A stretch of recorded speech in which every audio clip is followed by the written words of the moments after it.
Say tricks. Our super is user's choice, but I went with Shadow Shot Mobius Quiver for the better crowd control. Enemies caught by the tether will receive 20% more damage and be weakened and suppressed. Mobius Quiver only lasts for 6 seconds by default, but each tethered enemy kill will increase the duration by half a second up to 25 seconds.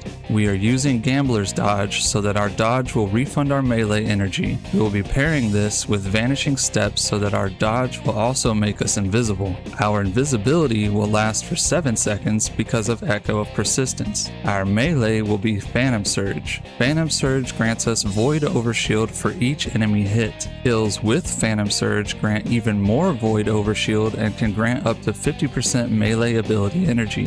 If an enemy is affected by a Void debuff or is marked by On the Prowl, then they will receive 100% increased damage. On the Prowl will mark an enemy after a short period of time. Defeating this enemy will release a weakening cloud of smoke. Stepping within this smoke will make us and our allies invisible. When our marked target is defeated, we will also receive a stack of Successful Hunt up to a maximum of 3 stacks, and we will receive a small portion of energy to each of our abilities. Successful Hunt boosts our weapon stability and reload speed. Our grenade is user's choice. I have been using the Suppressor Grenade to help deal with Overload champions, but I actually prefer to use Vortex Grenade. Regardless of what grenade you choose, our grenades will weaken our enemies due to Echo of Undermining. Echo of Starvation will give us Devour when we pick up a Void Breach or an Orb of Power. Echo of Cessation will cause our finishers to create a burst of void damage that will turn nearby enemies volatile. Defeating volatile enemies will spawn a Void Breach. Lastly, Echo of Obscurity will make our finishers turn us invisible. For our exotic armor, we will be using the Speedloader Slacks. Speedloader Slacks reloads all of our weapons when we dodge. This reload triggers any on-reload effects you may have on your weapons. We will also receive 1 stack of Tight Fit. Tight Fit is applied to us and any allies within 15 meters. Additional dodges will grant another stack up to 5 stacks. At maximum stacks, our reload speed and handling are increased by 55 points. Dealing sustained damage while Tight Fit is active will grant 20% class ability energy. Our exotic weapon is Malfeasance. Malfeasance hits embed an explosive slug in the enemy that lasts for 6 seconds. Embedding 5 slugs will cause them to explode, dealing 203 damage per slug and stuns unstoppable champions. Malfeasance also deals 25% more damage to Gambit invaders and taken enemies. The Catalyst grants 20 points to range and grants the Vorpal weapon trait for an additional 20% damage to mini-bosses, champions, bosses, and vehicles, and 60% more damage to guardians using their supers. For our energy weapon, we are running the Retold Tale Void Shotgun with enhanced repulsor brace and enhanced destabilizing rounds. Destabilizing rounds causes defeated enemies to release a void burst that makes other enemies volatile and grants us volatile rounds for 4.5 seconds.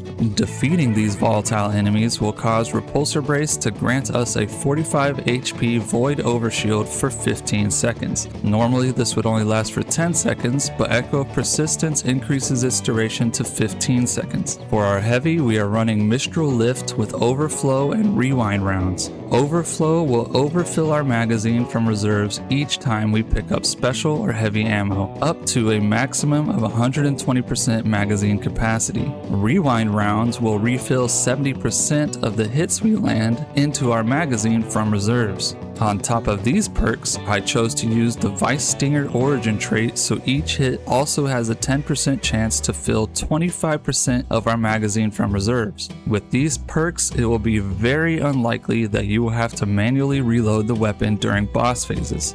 But, to take it a step further, we are also pairing this weapon with the artifact perk Particle Reconstruction from our Tablet of Ruin artifact. Particle Reconstruction refills 10% of the magazine after landing 50% of the magazine rounded down +1 as hits. This is on top of providing a weakening effect that increases per hit up to a maximum of 27.6% weakening. This effect is overridden by 30% weaken and also overridden by Divinity's Cage, but Divinity's Cage will actually lower the effect to 15%, so definitely do not pair this with a Divinity. Our other artifact perks include Volatile Marksman, so that rapid kills with our void weapons will grant us volatile rounds. Triggering a volatile detonation will grant us 10% class ability energy. Elemental Siphon will cause rapid kills with our kinetic or void weapons to create a void breach. Collecting this void breach will grant 5% super energy on top of its usual effect. Maligned Harvest will cause our volatile explosions to apply weaken to enemies. Upon applying this weaken, we will also receive 25 HP of void overshield. Gold from Lead will grant us some heavy ammo when we pick up a special ammo brick. And lastly, Limit Break will boost our super damage by 15% if we cast our super while at critical health or while we have a void buff, which we should have Devour and Void Overshield pretty much constantly. If you don't, you can dodge to turn invisible and then cast your super.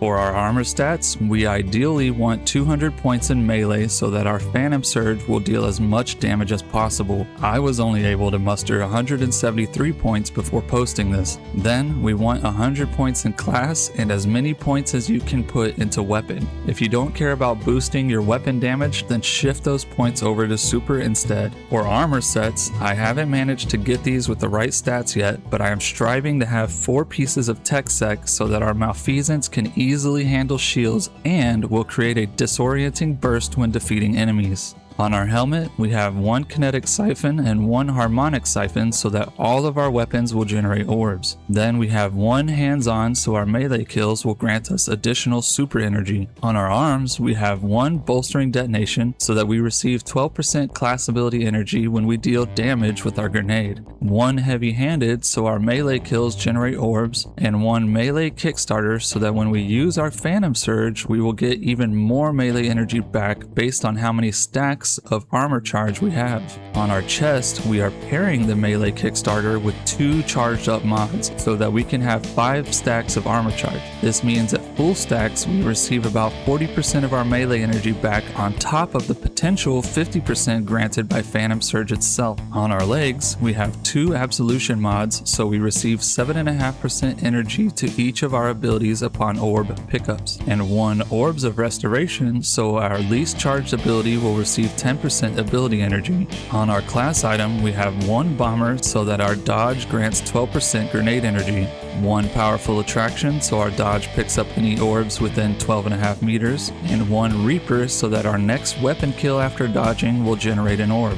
When entering combat, start by attacking the nearest group of enemies with Phantom Surge. If you have 5 stacks of armor charge, you should get your melee back almost immediately, so go ahead and use it again. And then dodge to turn invisible and get your melee back 1 more time, and then use it once more. Now you should have Devour and a full Void Overshield. You can either pull out your shotgun to maintain your overshield or pull out your big iron Malfeasance to lay down the law. During boss phases, start by casting your super twice on the boss. Then switch to your heavy weapon and just keep firing away while trying to land as many precision hits as you can. Remember, all of our weapon perks plus particle reconstruction should keep it loaded. Plus, particle reconstruction will boost its damage. When your super ends and you have emptied your heavy weapon, throw your grenade to weaken the boss and then unload your other 2 weapons into the boss in an order of your choosing. Once their magazines are empty, dodge to reload all of your weapons and then rinse and repeat until the boss is dead. Thanks for watching.